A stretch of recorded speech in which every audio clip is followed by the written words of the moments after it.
Sebuah sekolah dasar di Negari Sanyangbaka, Kecamatan Sepulukoto Singkarak, Kabupaten Solok, hanya memiliki 17 murid dari kelas 1 hingga kelas 6.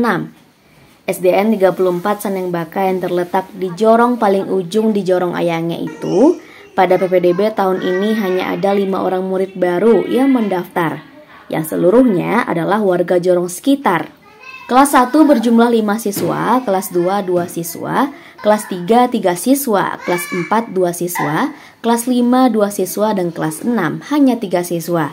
Kepala Sekolah SDN 34 Sanyangbaka Evi Novita mengatakan kondisi ini tidak jauh berbeda dengan tahun sebelumnya di mana jumlah murid berjumlah 18 orang. Sementara itu, meskipun memiliki jumlah siswa yang minim, sekolah ini juga kekurangan sejumlah fasilitas seperti ruangan maupun guru. Kelas 1 dan 2 digabung menjadi satu ruangan untuk diajarkan oleh seorang guru juga. Hal ini dikarenakan bangunan kelas 1 yang sebelumnya memakai ruangan dinas sudah tidak layak pakai dan memiliki banyak kerusakan pada bangunannya dan pernah dimasuki hewan seperti lipan.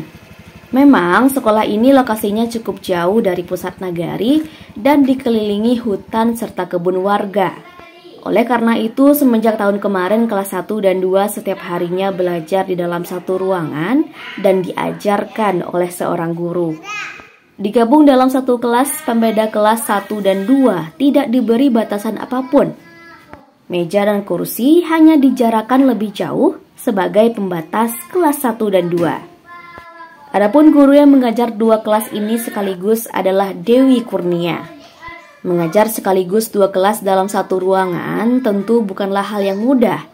Namun menurutnya hal ini dapat terasa ringan karena dijalani dengan sabar dan ikhlas. Sistem pembelajaran dilakukan Dewi secara bergantian yang dimulai dari kelas 1 dan kemudian pindah ke kelas 2. Meskipun digabung dalam satu kelas yang sama, murid tetap belajar sesuai dengan mata pelajaran masing-masing yang berbeda antar kelas 1 maupun kelas 2 setiap harinya.